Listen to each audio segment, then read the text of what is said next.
Olá pessoal, bem-vindos ao Lava em Matemática. A aula de hoje é dedicada ao primeiro ano do ensino médio e o assunto vai ser o que está presente na semana 4 do volume 2 do PET. Tá?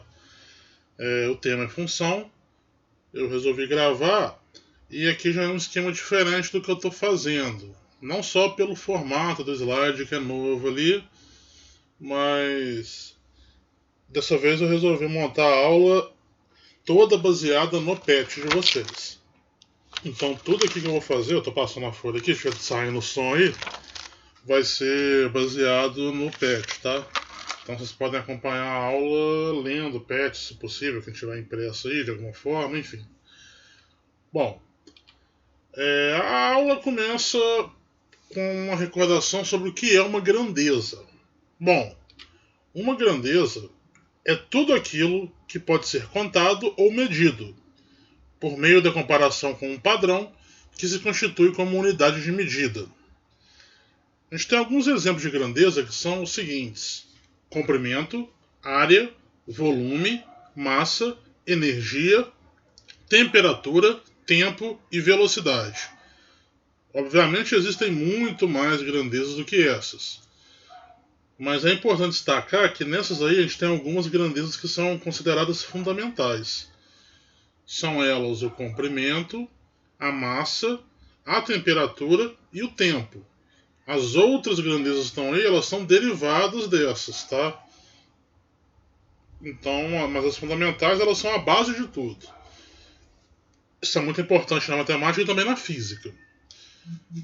Alguns exemplos de relacionados à grandeza, tá?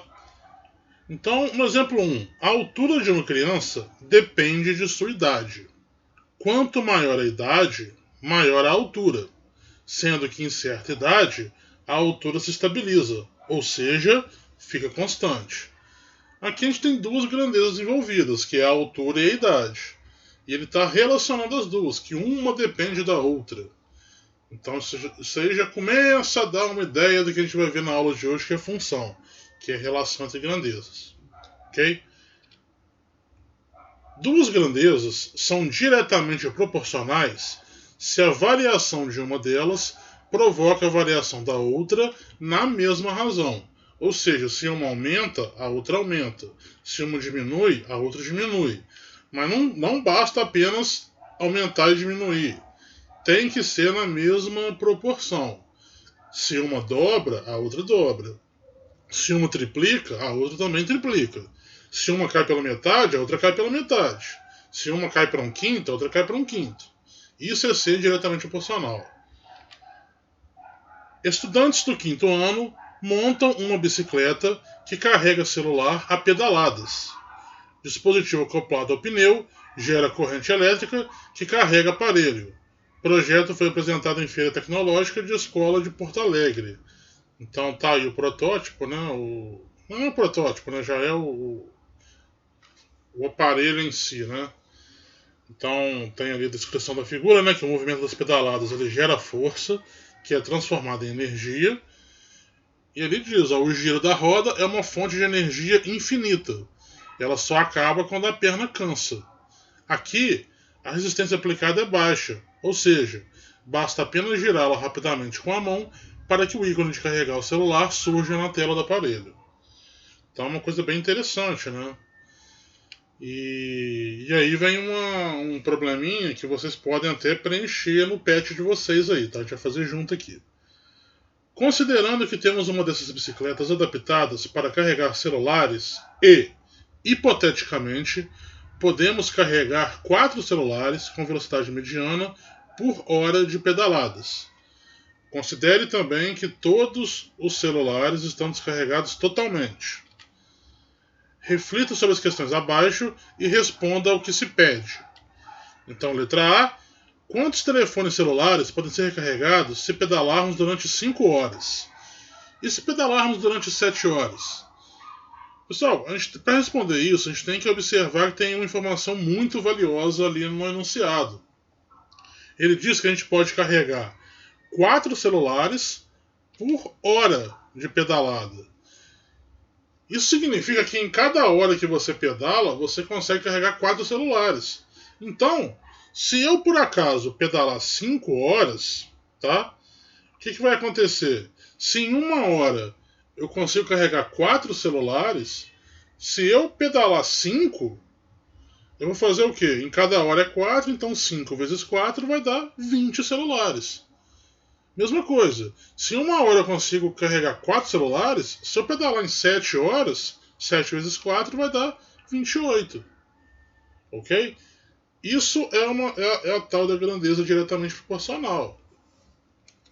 Quanto mais horas você pedala, mais celular você consegue carregar. E é uma multiplicação direta, né? Enfim. Letra B. Formule uma expressão que calcule a quantidade de telefones celulares que podem ser recarregados em função do número de horas pedaladas. A gente acabou de fazer 2 exemplos. A gente pega o número de horas e multiplica por 4. Por que o 4? Porque em cada hora a gente tem 4 celulares. Ok? Então, se a gente chamar o número de celulares recarregados de N e o número de horas pedaladas de T, a gente acaba tendo uma expressão que o N vai ser igual ao 4T. E aí a gente pode, já adiantando um pouco, colocar a relação entre essas grandezas. Como o N depende do T, a gente pode usar essa expressão N de T. O N vai estar escrito em função do T. Já entrando no assunto que vem depois. Ok? Bom, e a C, na expressão escrita anteriormente, quais as variáveis envolvidas? Pessoal, variáveis são as letras, tá? Então, nesse caso, as variáveis ali são justamente o N e o T. Sendo que a gente colocou o quê? O N representa a grandeza número de celulares recarregados e T a grandeza horas pedaladas. Beleza? Por fim, complete a tabela a seguir. Então, tem uma tabela aí de horas pedaladas e celulares recarregados. Lembra que a gente vai usar aquela fórmula, né? N é igual a 4T. Então, se o T é igual a 1, 4 vezes 1, 4.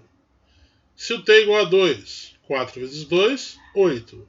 Se T é igual a 3, 4 vezes 3 é 12. Se o T for igual a 4, 4 vezes 4 é 16. Se o T for igual a 5, 4 vezes 5 é 20. Se o T for igual a 6, 4 vezes 6 é 24.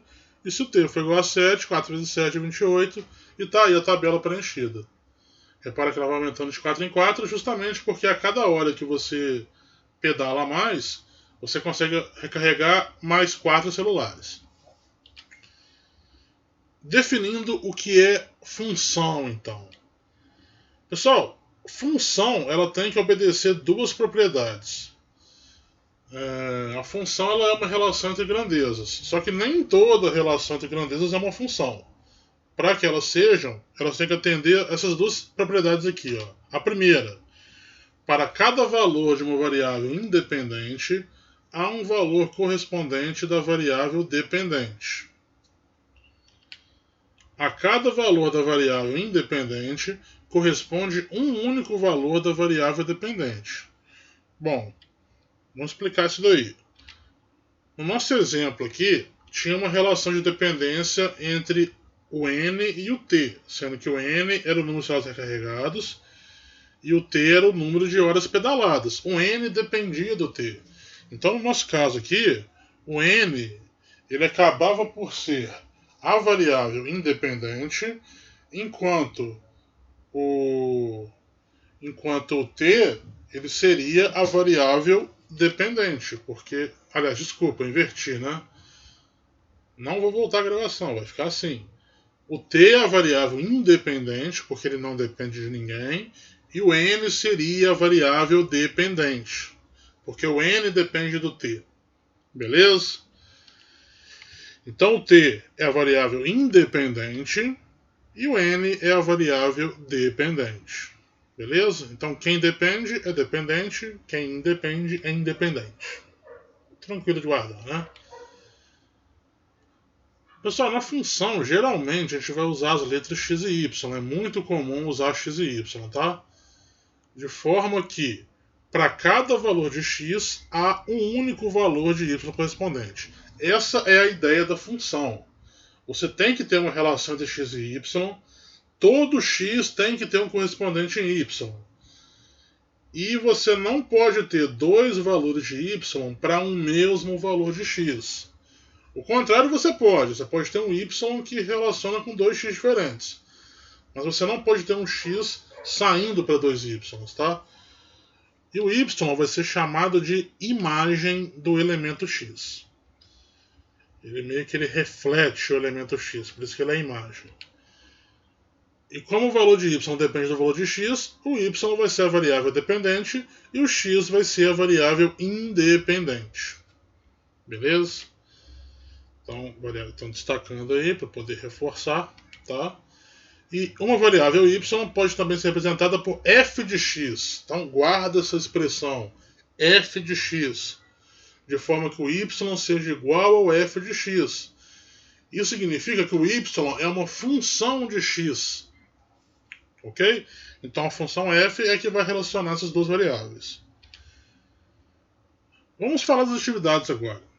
Nessa semana aí, vocês têm 12 atividades. Sendo que, se eu não me engano, são 3 delas já estão resolvidas. E as outras 9 são para vocês fazerem. Então, a primeira questão, ela diz o seguinte. Represente a função f que relaciona cada número inteiro com o seu sucessor. Galera, a gente tem 4 formas de representar uma função. A gente vai ver cada uma delas aqui. A primeira forma que a gente vai ver é a forma de tabela. Certo? Então, na tabela, a gente escolhe alguns números e obtém as imagens dele pela função. Então, a gente monta uma tabela dessa. Por que eu já comecei com umas reticências ali? Repara que o nosso x ele vai ser um número inteiro. O que é um número inteiro? São aqueles números que não têm parte decimal, que não são frações, não são raízes inexatas, essas coisas. O número inteiro ele vai de 1 em 1 e ele tem tanto positivo quanto negativo, de forma que não existe um menor número inteiro. Qualquer número que você pensar, a gente consegue um número menor que ele, é só tirar 1, por exemplo. Então você vai, o menor número é menos 1 milhão. Ah, mas tem o menos 1 milhão e 1, que é menor que o menos 1 milhão. Ah, então eu vou pensar mais longe. Ah, tem o menos 1 bilhão. Ué, mas também tem o menos 1 bilhão e 1. Então não existe menor número inteiro. De forma que você já indica reticências, só para poder deixar claro que existem números antes dele ali. Tá? Então a gente escolhe alguns valores para poder fazer a nossa tabela. Então a gente pode pegar, por exemplo, menos 2, menos 1, 0 e 1. Essa escolha é livre, tá, pessoal? É importante pegar pelo menos uns 3, 4 valores para poder para a gente poder ter bastante ponto depois, para a gente poder marcar em outra forma de representar a função que a gente vai ver. Mas a gente pega alguns valores e a gente sabe também que da mesma forma que não tem o menor número inteiro, a gente também não tem o maior número inteiro, então a gente termina com reticências também. Depois a gente vai acabar abandonando esse negócio de reticências, não vai ser necessário, mas para ilustrar no começo aqui é bom. Então, pessoal, a função relaciona cada número inteiro com o seu sucessor. Sucessor é o número que vem logo depois, né? Então, quem que é o sucessor do menos 2? Quem que vem depois do menos 2? É o menos 1. Quem que é o sucessor do menos 1? É o 0. Quem que é o sucessor do 0? É o 1. Quem que é o sucessor do 1? É o 2. E por aí vai. Então, essa tabela já está me dando alguns pares de valores x e y, que vão ser pares que vão pertencer a essa função. Uma outra forma de representar uma função é através de um diagrama. Então, o diagrama a gente vai usar duas formas geométricas, pode ser elipse, pode ser retângulo, pode ser círculo, tanto faz. Lembra o diagrama de Venn. Como essa função ela relaciona número inteiro com sucessor, ela meio que vai de inteiro para inteiro. Certo? Sendo que no primeiro a gente vai colocar os valores de x e no segundo a gente coloca os valores de y. Então, existe uma função que relaciona esses dois conjuntos. Beleza? Pelo que a gente viu na tabela, o menos 2 ele tem imagem igual a menos 1. O menos 1 ele tem imagem igual ao 0. O 0 tem imagem igual ao 1. E o 1 tem imagem igual ao 2 e por aí vai. Então o diagrama ele usa flechas. Você liga cada elemento do X a cada elemento do Y, o respectivo valor dele. Tá? De forma que é importante, de novo destaco, na parte do X não pode sobrar elemento. Tá? A do Y pode, sem problema. E só pode sair uma flecha de cada X. Outra forma de apresentar é através de um gráfico. E é aqui que começa a entrar o que a gente não fez ainda. Então, esse programa aí, pessoal, ele se chama GeoGebra. Tá? É um software matemático que ele tem várias funcionalidades, dentre elas a função gráfico. Tá? Repara que a gente tem aí um plano cartesiano. Então a gente tem os eixos ali, né? A gente tem o eixo X, que é o eixo horizontal, tem o eixo Y, que é o eixo vertical, sempre vai ser nessa ordem. A gente vai sempre buscar colocar a variável independente no horizontal e a variável dependente no vertical. Tá? Deixa eu só abrir o programa aqui exatamente, para a gente poder dar uma olhada. Tá? Então, pessoal, aqui a gente tem várias funções. A gente tem uma função aqui em cima, que é a função ponto. Que eu posso selecionar um ponto qualquer daquela nossa tabela para poder marcar aqui. Então, repara, como é que a gente marca o ponto? Você parte desse encontro dos eixos aqui. Esse encontro de eixos, ele é conhecido como origem do plano cartesiano. Ok? Então, a origem é porque é daqui que parte as coisas. Eu não vou abrir de novo a janela dos pontos, mas eu lembro muito bem que a gente começou pelo menos 2, não foi? Então, ó, a gente começa pelo menos 2. Então, partindo daqui, você vai andar 2 para a esquerda para você poder encontrar o menos 2. Então, aqui está o menos 2. Quem que era o sucessor do menos 2? Não era o menos 1? Então, eu não vou voltar para cá, não. Eu estou andando no eixo X. A imagem ela está no eixo Y. Então, partindo daqui, eu vou descer para eu poder encontrar justamente a linha do menos 1. E eu vou chegar aqui e vou marcar. Repare que aqui apareceu a coordenada, menos 2 e menos 1. Então, esse é o nosso primeiro ponto. Depois a gente partiu para o menos 1. Então, volto aqui para a origem. Ando primeiro na horizontal até encontrar o menos 1. O sucessor do menos 1 ele era o 0. Repare que eu já estou na linha do 0. Então basta que eu marque esse ponto aqui. Então esse é o nosso segundo ponto. Depois a gente pegou o x igual a 0. Então eu já estou no x igual a 0. Eu não tenho que andar nem para a esquerda nem para a direita. Qual que era a imagem do 0? Ou seja, quem que é o sucessor do 0? É o 1. Então eu ando até aqui em cima e eu encontro o 1. Depois a gente pegou o x igual a 1. Então eu vou para cá, encontro 1. O sucessor do 1 ele era o 2. Então eu vou aqui em cima e marco. Então esses são os pontos que a gente obteve. Mas repara que é fácil a gente obter mais pontos. Se eu tenho 2, eu quero o sucessor, eu vou até lá no 3 e marco. Se eu tenho o 3, o sucessor dele é o 4, eu vou lá e marco. Se eu tenho o menos 3, o sucessor dele é o menos 2. Se eu tenho o menos 4, o sucessor é o menos 3. Então eu posso marcar os pontos à vontade aqui. Esse seria o chamado gráfico da função. Tá? Deixa eu voltar para a tela aqui do PowerPoint.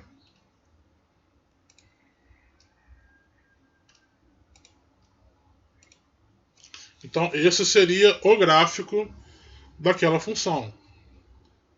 Beleza? Aí você fica meio tentado, né? Você vê ali aqueles pontos, dá uma vontade de ligar, né? Daqui a pouco a gente faz isso. Mas uma outra forma de representar, espero ter ficado claro para vocês, tá, pessoal? Isso aí é o plano cartesiano. É uma representação gráfica, tá? Então você marca os pontos. Como os números são apenas inteiros, vai ficar esses buracos mesmo. São só os pontos, tá? A gente não liga porque são só números inteiros. Uma última forma de apresentar é através da expressão algébrica. Pessoal, quando a gente fez ali, o que a gente pegou? A gente pegou o x e o sucessor era o que? Era o próximo número. Mas o que era o próximo número? Do menos 2 foi para o menos 1. Do menos 1 foi para o 0. Do 0 foi para o 1. Do 1 foi para o 2. Era sempre 1 a mais, certo? Então a nossa função aqui, ela fica simplesmente x mais 1. Então f de x é igual a x mais 1. Vou voltar lá no GeoGebra para a gente poder dar uma olhada exatamente nisso. Que era essa tentação da gente ligar os pontos, certo? Aqui embaixo você tem um campo de entrada que você consegue descrever função, ponto, o que você quiser aqui. Então eu vou acrescentar justamente essa função. F de x é igual a x mais 1. Repara que apareceu uma reta e essa reta passa exatamente por todos os pontos que a gente marcou. Ah, Thiago, então essa reta seria o gráfico da função? Depende. Ela é o gráfico da função x mais 1 se você considerar que o x pode ser qualquer número. Então, a função x mais 1, se o x puder ser qualquer número, ele vai dar essa reta aqui. No nosso exemplo, como o x ele só podia ser número inteiro, então ficaram aqueles pontos isolados ali mesmo. Agora, se você abre o x para ser qualquer número, você ganha aquela reta que passa por esses pontos e passa por infinitos outros. Eu posso, por exemplo, pegar um ponto aqui. Não faz sentido eu falar em sucessor, porque esse número não é inteiro. Tá? Essa ideia de sucessor só faz sentido para inteiro. Eu até marquei o ponto aqui, por isso é 2,5 e 3,5, mas não, aqui já não faz lógica você chamar de sucessor. É a função x mais 1. Beleza? Bom, voltando aqui para a nossa apresentação. Aí eu vou comentar com vocês a atividade 2 que você tem que fazer. Determine em cada caso se a relação entre as variáveis corresponde ou não a uma função. Então você tem que dizer se é ou não uma função. Para você determinar isso, você tem que pensar naquelas duas propriedades lá que a gente viu. Todo número tem que ter uma imagem e essa imagem tem que ser única. Você não pode ter um número com duas imagens. Então a primeira função é um número natural e seu oposto. Pessoal, o número natural é do 0 para frente. 0, 1, 2, 3, 4 e sempre de 1 em 1. Oposto seria o número com sinal trocado. Então a pergunta que tem que se fazer é: cada número natural tem o seu oposto? Se sim, esse oposto é único ou o número natural ele pode ter dois opostos diferentes? Se você conseguir determinar as duas propriedades, você garante que isso é uma função. Se uma delas furar, não é. Letra B. A medida do lado de um quadrado e sua área. Bom, lado de quadrado e área. A área de um quadrado é justamente o lado ao quadrado. É lado vezes lado. Então você tem que pensar se todo lado de quadrado tem uma área correspondente e se essa área é única, ou seja, um quadrado ele pode ter duas áreas diferentes para um mesmo lado. Se você conseguir garantir as propriedades, é função. Se não conseguir, não é função. E a letra C, a quantidade de respostas corretas em uma prova e a nota final obtida. E aí? Você faz uma prova. O número de respostas corretas define a nota que você tirou? Toma cuidado, tá? Você tem que pensar no valor de cada questão. Então, se dois alunos acertam o mesmo número de respostas, eles necessariamente tiram a mesma nota? Ou seja, a prova tinha 10 questões. Aí dois alunos acertaram 6 questões. Eles vão tirar a mesma nota? As questões foram as mesmas? Cuidado que ele não está falando de acertar as mesmas questões. Está falando de acertar a mesma quantidade de questão. Então pode ser que eles acertaram questões diferentes. Isso faz com que a nota seja a mesma? Pensa nisso, tá? Atividade 3 é para vocês também. Determine a expressão algébrica que permite modelar a relação existente entre os valores assumidos pelas grandezas x e y nos dois casos indicados nas tabelas abaixo. Então você tem aí duas tabelas, tá? Em cada tabela tem uma correspondência entre x e y. Então na primeira ali você tem que, se você tem o x igual a 1, a imagem dele é 5. Se ele vale 2, a imagem é 7. Se ele vale 3, a imagem é 9 e por aí vai. O que você tem que fazer é estabelecer uma fórmula que relacione y e x e que atenda a todos esses valores. Não adianta você atender só o primeiro, por exemplo. Não adianta. Porque você olha o primeiro e fala, x é 1, y é 5, então se eu fizer x mais 4, tá certo.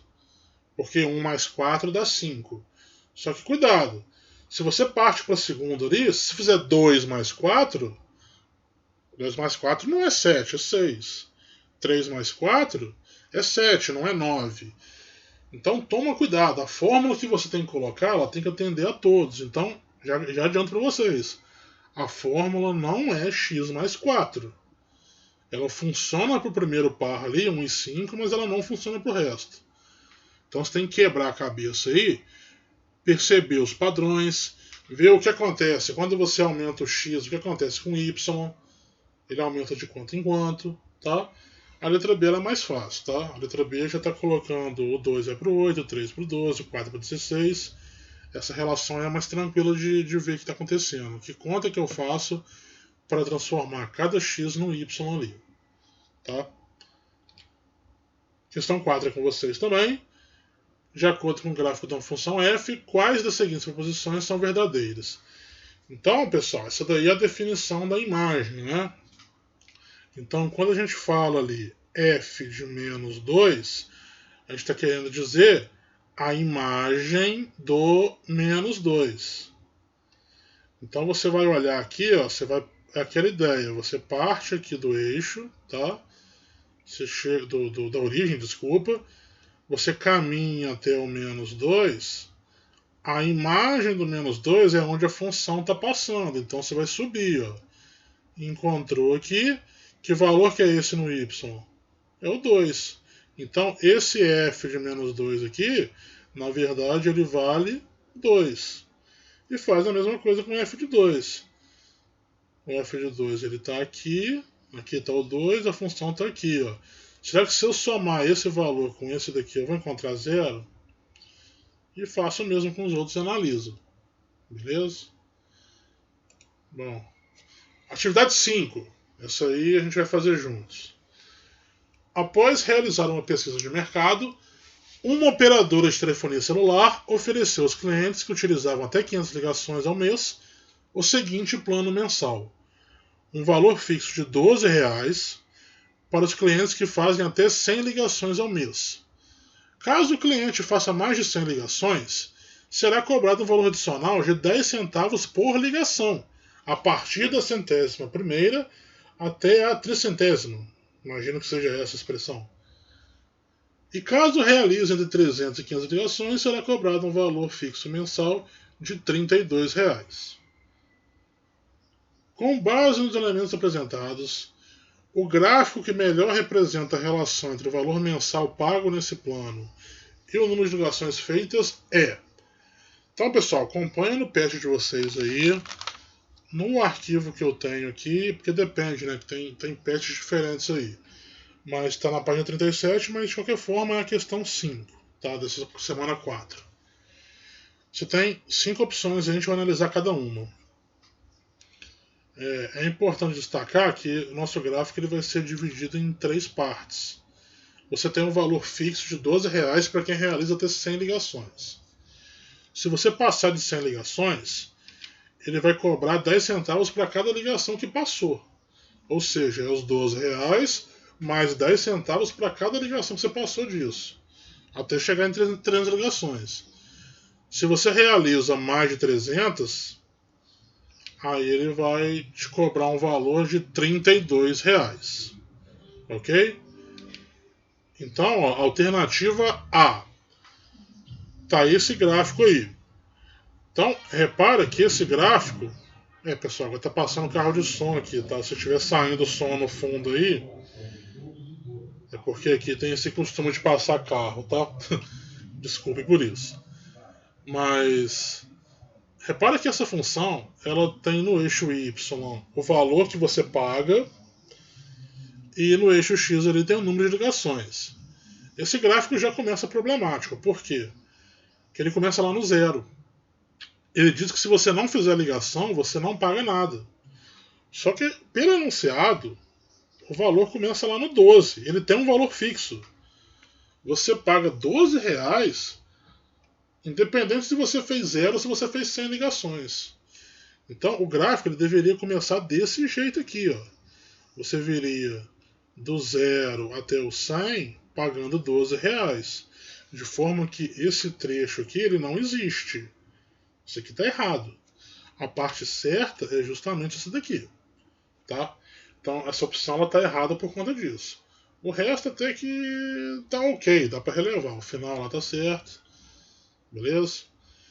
Agora a gente vai olhar a alternativa B. Repare que a alternativa B, olha que interessante. Ó, compara com o desenho que a gente fez aqui agora. Ó. Ela é justamente o valor que deveria estar acontecendo. Você tem aqui, ó, você começa com R$12, você vai até 100 ligações, correto?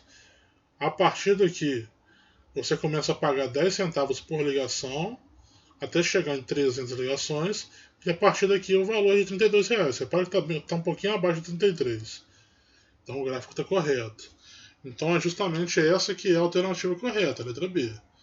Mas a gente vai continuar analisando para ver o problema dos outros, tá? Olha esse gráfico da alternativa C. Compara com o da B, ó. Qual que é o problema dele? O problema está lá no final. No final, deveria ser uma coisa constante. O valor seria de R$32. O valor não continua subindo. Então aquela parte de cima está errada. A parte correta seria isso daqui. Alternativa D. Tem várias coisas erradas, mas eu vou destacar aqui justamente esse buraco que deu no gráfico ali. Por que deu esse buraco? Por que teve um salto ali? Ele cobrou até R$30 e depois deu um salto para 32. De onde que veio esse 30 que ele saltou ali? Pessoal, simplesmente ele considerou o seguinte: são 10 centavos por minuto. Se você... eu até usei o termo errado ali. É 10 centavos por ligação, tá? Não é por minuto. É 10 centavos por ligação. E aí você faz 300 ligações. Tá? É ligação ali, tá? Desculpa. Então, se você faz 300 ligações e cada uma custa 10 centavos, se você multiplicar, você encontra justamente R$30. Só que não é isso. A gente viu. O certo é... A função começa custando R$12. A partir da centésima primeira ligação, você começa a cobrar 10 centavos por ligação. Então está totalmente errado esse gráfico. Mas ali a gente está justificando justamente a questão daquele salto ali. Tá? De onde que veio aquele R$30 que ele encontrou no final ali. É disso. Mas esse gráfico está errado. Tá? E a alternativa é... Vou nem comentar, está totalmente errado esse gráfico. Então a gente já viu, então a opção certa seria a letra B. Bom, agora a questão para vocês também. Um dos grandes desafios do Brasil é o gerenciamento dos seus recursos naturais, sobretudo os recursos hídricos. Existe uma demanda crescente por água e o risco de racionamento não pode ser descartado. O nível de água de um reservatório foi monitorado por um período, sendo o resultado mostrado no gráfico. Suponha que essa tendência linear observada no monitoramento se prolongue pelos próximos meses. Então a gente tem isso daqui, tá? Tem esse gráfico. Ele começa com uma capacidade de 30%. Nem ele começa, né? É com um mês. Então tome cuidado com isso, né? Com um mês ali, ó, repara no eixo X aqui, ó. Um mês você tem 30% da capacidade. Quando chega lá, depois de 6 meses, já está com 10%. Nas condições dadas, qual o tempo mínimo após o sexto mês para que o reservatório atinja o nível zero de sua capacidade? Então tem as alternativas ali. Qual que é a dica para vocês? Repara que ali ele fala tendência linear, tá? Esse daqui ele vai ser o verdadeiro pulo do gato. Só que não é esse pulo aí não. Nosso pulo aqui vai ser um pulo certo, tá? Qual que é a ideia da tendência linear? É que você observa qual que foi a variação total, ou seja, em 5 meses, por que são 5? Porque foi do 1 até o 6. Você teve uma queda de 30 para 10%. Como a tendência é linear, você pode afirmar que de um mês para o outro caiu a mesma porcentagem. Tá? A taxa de queda foi a mesma. Então, já vou dar a dica aqui, é spoiler, hein? Spoiler alert. Em 5 meses, houve uma queda de 20%, caiu do 30 para o 10. Então, em 5 meses, caiu 20%. Então, quantos por cento caiu em cada mês? Então, de novo, 5 meses, 20%. Então, em cada mês, caiu quantos por cento? Descobrindo quantos por cento cai por mês, você vai ter condição de descobrir quanto que falta aqui para que a gente seja capaz de determinar quando que vai chegar em zero, porque falta 10%. Você descobrindo quanto que cai por mês, você vai descobrir quanto tempo que falta para que esses 10% vão embora, tá? Então, o pulo do gato está aí para vocês. Não vou entregar mais nada além disso, já entreguei demais a questão. Atividade 7, vamos fazer junto. Determine se as funções f de x igual a 2x e g de x igual a menos x são estritamente crescentes ou estritamente decrescentes. Essas funções admitem algum ponto em comum? Então, pessoal, a gente vai fazer daquele jeito que a gente está acostumado. Assim, a gente começou há pouco tempo, mas o costume vai ser esse. Monta uma tabela, escolhe alguns valores para x e calcula a imagem deles. Então, eu vou seguir a ideia do PET aí, que foi pegar o menos 2, 0 e 2. Pode ser o número que você quiser, tá? E pode ser quantos você quiser também. Mas 3 aqui já bastam para nossa análise. Então, se o x valer menos 2, repara que essa função f ela dobra o número, é 2x. Então, o dobro de menos 2 é menos 4. O dobro de 0 é 0. E o dobro de 2 é 4. Fazer o mesmo para g. Correto? Então, a gente tem menos 2, 0 e 2. E repara que essa função ela associa com o oposto, porque ela troca o sinal do número. É menos x. Então, se eu trocar o sinal do menos 2, fica 2. Se eu trocar o sinal do 0, fica 0. Se eu trocar o sinal do 2, fica menos 2. Então, ó, essa função é do oposto. Isso aí já vai te ajudar lá na questão 2. Atividade 2, que perguntava justamente a letra a relação do número com seu oposto, se era função ou não. Beleza?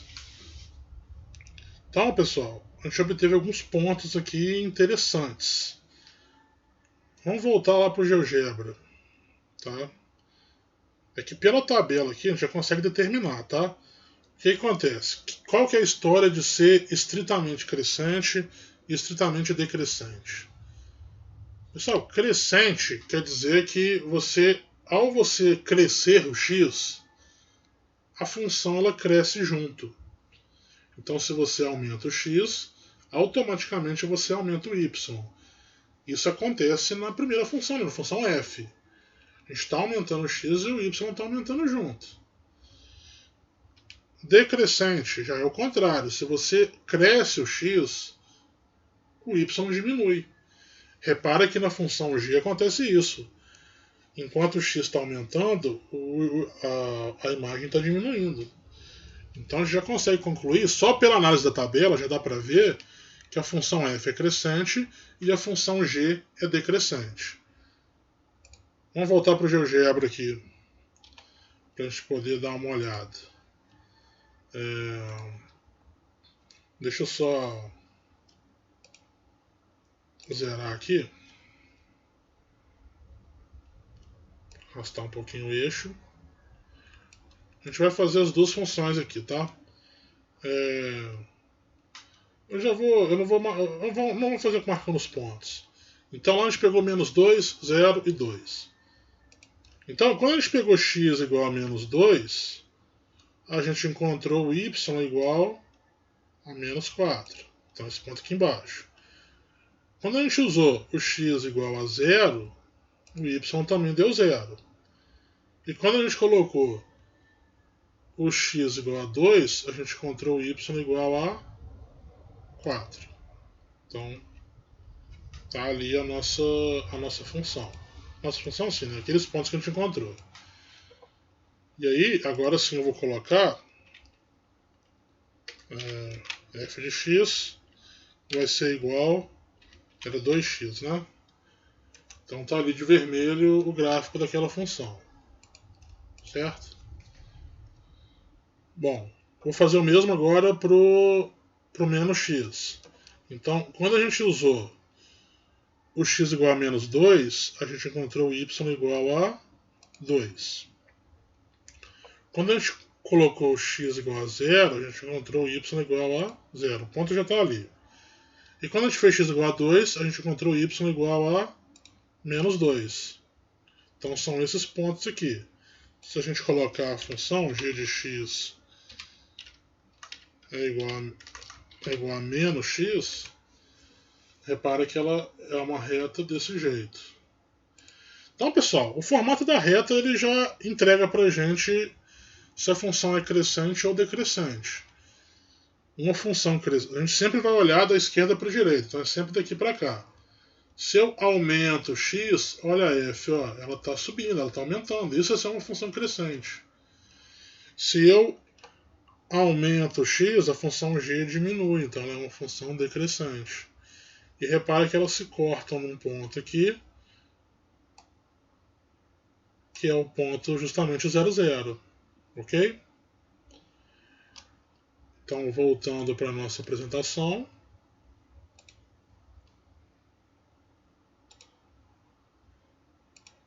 Esse é o gráfico obtido, tá?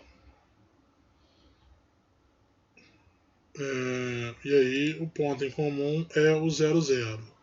Aí, pessoal, antes de prosseguir, vamos brincar de novo aqui no GeoGebra, para vocês verem uma coisa interessante com relação a essa questão do crescente e decrescente. Tá? Deixa eu zerar de novo aqui. Pessoal, aqui existe uma função no GeoGebra que é a de controle deslizante. Eu vou colocar aqui um controle para o A e vou colocar um controle para o B. Deixa eu só arrastar aqui. Uma função que a gente está estudando aqui, a gente está estudando a função afim, que é a função do primeiro grau.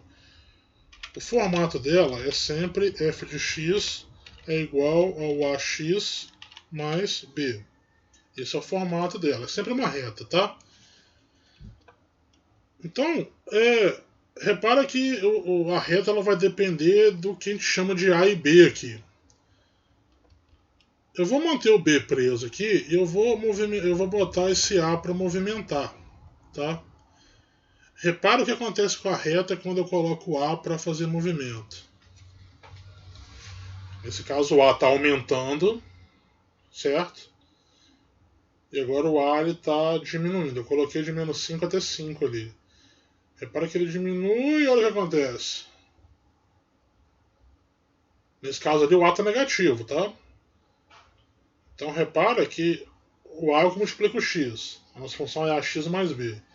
Quando o A está negativo, deixa eu pausar aqui a animação. Aqui o nosso A está positivo, então repara que a reta está crescente. Se eu coloco o A igual a 0, a reta ela fica horizontal. É uma reta constante. Se eu passo o A para negativo, a reta fica o quê? Decrescente.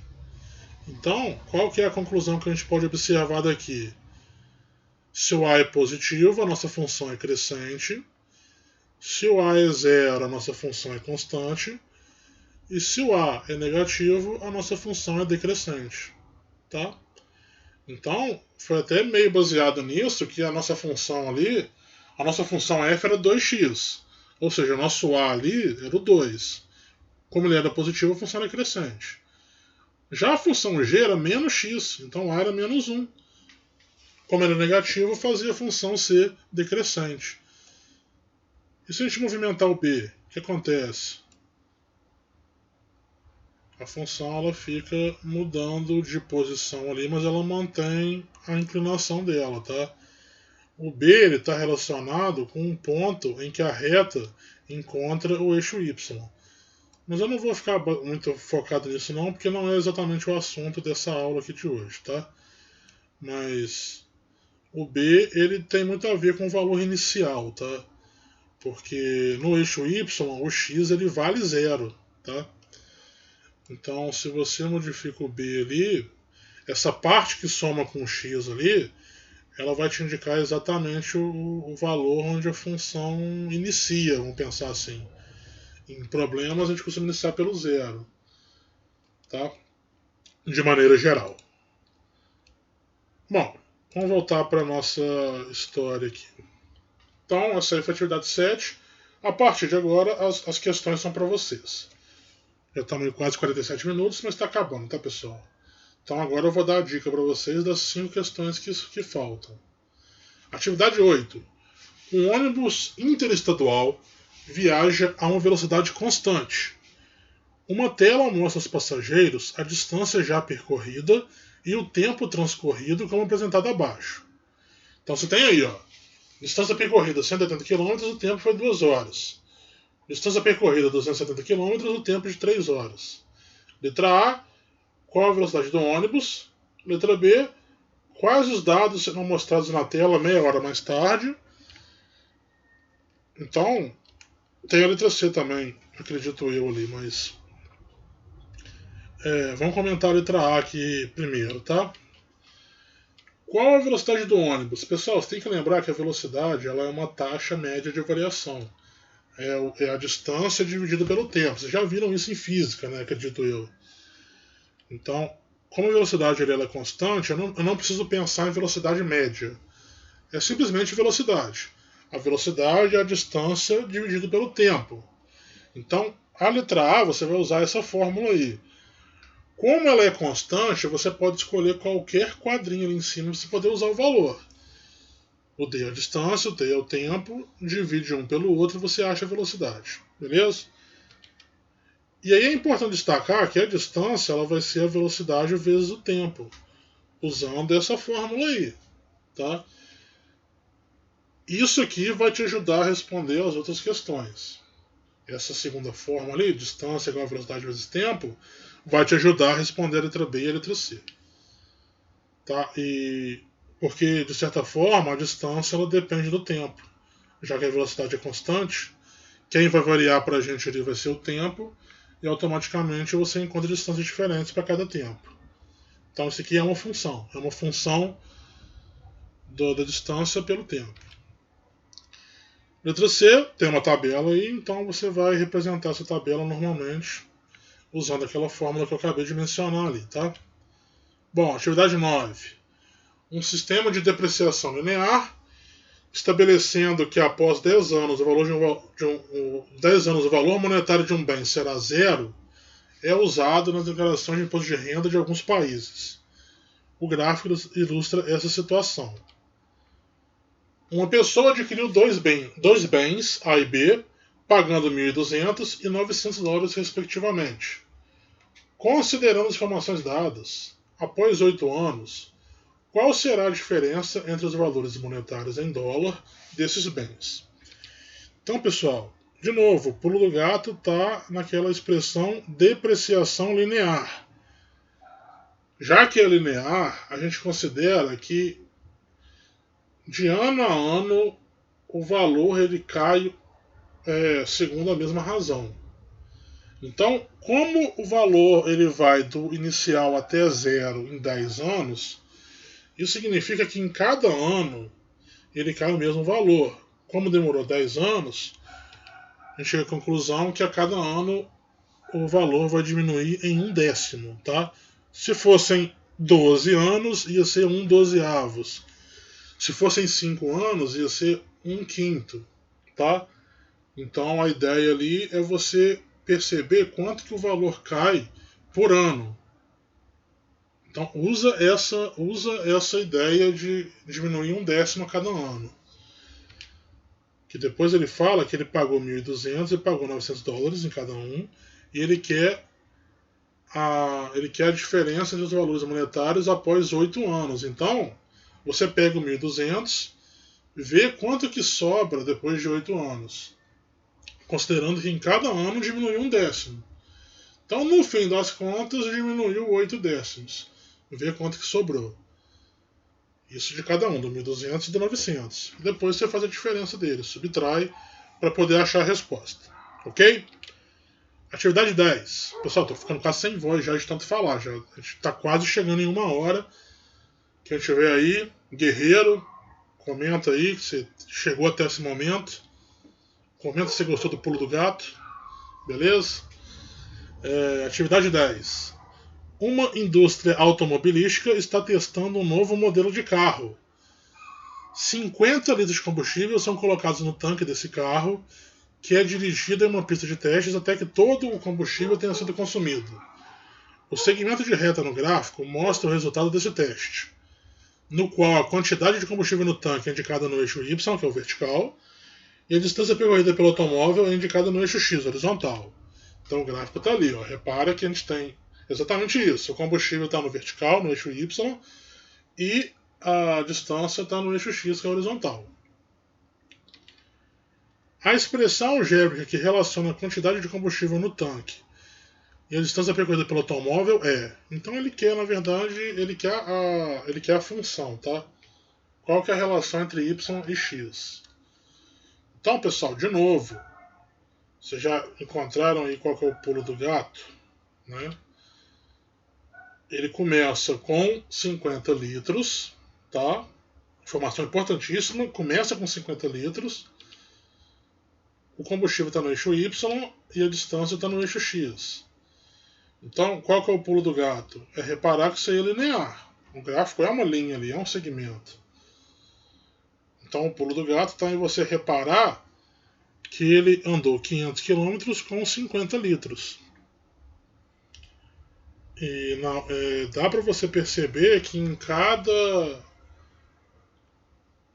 Então, para uma mesma distância, o consumo foi o mesmo, tá? Você consegue achar uma taxa a partir disso. E o detalhe é você perceber também que, repara no gráfico, o valor inicial é justamente esses 50. Então, acabei de comentar usando o GeoGebra lá. O valor que você soma com a parte do x, ele tem que ser onde a função está cortando aqui. Então você tem que somar 50, porque quando você fizer x igual a 0, o valor tem que dar 50. Então você já olha para as opções aqui, você já repara que já um monte vai embora. Porque tem várias aqui, se você colocar um 0 no lugar do x, eu já vou dar spoiler aqui que eu não aguento, né? Essa aqui, por exemplo, se você trocar esse x por 0, vai sobrar 500. Nessa aqui sobra 50, nessa sobra 500, nessa sobra 50 e nessa sobra 500. Isso é o valor do y. Então, no y tem 500? Acho que não, né? Então tem que ser 50. Então você já elimina vários. E a questão é você observar que o valor está diminuindo. Então você passa a olhar para essas taxas aqui, a parte do x, e ver quem que efetivamente faz o y diminuir. A questão está tranquila, não precisa nem fazer conta, na verdade. Beleza? Bom, atividade 11. A raiva é uma doença viral infecciosa transmitida por mamíferos. A campanha nacional de vacinação antirrábica tem o objetivo de controlar a circulação do vírus da raiva canina e felina, prevenindo a raiva humana. O gráfico mostra a cobertura, porcentagem de vacinados da campanha, em cães, nos anos de 2013, 2015 e 2017, no município de Belo Horizonte, em Minas Gerais. Os valores das coberturas dos anos de 2014 e 2016 não estão informados no gráfico e deseja-se estimá-los. Para tal, levou-se em consideração que a variação na cobertura de vacinação da campanha antirrábica nos períodos de 2013 a 2015 e de 2015 a 2017 deu-se de forma linear. Então tá aí o gráfico, tá? Qual teria sido a cobertura dessa campanha no ano de 2014? Tá? Então, pessoal, vamos determinar um pulo do gato. O pulo do gato está no final da primeira parte ali. Ó. Ele fala que a variação foi forma linear. Isso considerando cada período, de 2013 a 2015 e de 2015 a 2017. Então, você considera que o gráfico, repara que no primeiro período que ele falou, houve uma variação de 2 anos, e nesses 2 anos caiu de 67% para 59%. Então você consegue determinar quanto que cai, já que são 2 anos, você consegue determinar quanto que caiu por ano ali, porque é linear. Cai a mesma coisa, então você vê quanto que caiu, então subtrai, divide aqui pelos anos, né, por 2 anos, só entregando demais, hein? E vê qual que seria o valor correspondente a 2014. Isso já responde a questão. Mas isso também valeria para o segundo período aqui também. Em 2 anos você teve um aumento de 2%, então seria um aumento de 1% aqui, tá? Essa é para entregar porque não está perguntando isso, né? Então, ó, daqui para cá passaram-se 2 anos. Como aumentou 2% foi linear, 2% dividido por 2 seria 1% ao ano. Então, se é 1% ao ano, ele foi de 59 para 60 e depois foi de 60 para 61. É isso que você tem que fazer do outro lado aqui. Beleza? E por fim, a temperatura inicial de um processo químico é 25 graus Celsius e aumenta em 0,2 graus Celsius a cada 1 minuto. Qual das seguintes funções descreve a temperatura T em graus Celsius do processo químico em função do tempo T em minutos transcorrido desde o início desse processo? Pessoal, ele fala ali em temperatura inicial, que é 25, ou seja, se eu fizer o tempo igual a 0, eu tenho que encontrar 25. Isso aí já elimina duas opções ali. E aumenta 0,2 a cada minuto. Então eu tenho que encaixar o 0,2. Questão fácil essa, hein? Tá? Tem que encaixar o 0,2 e se você trocar o t por 0, a resposta tem que ser 25. Beleza? Pessoal, vou ficando por aqui. Deu quase 1 hora.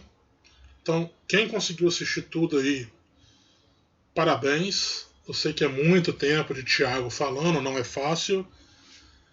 Espero ter auxiliado, espero ter ajudado vocês a entender as questões feitas e ter dado as dicas certas para vocês chegarem na resposta. Qualquer dúvida, quem for meu aluno aí tem meu contato, tá?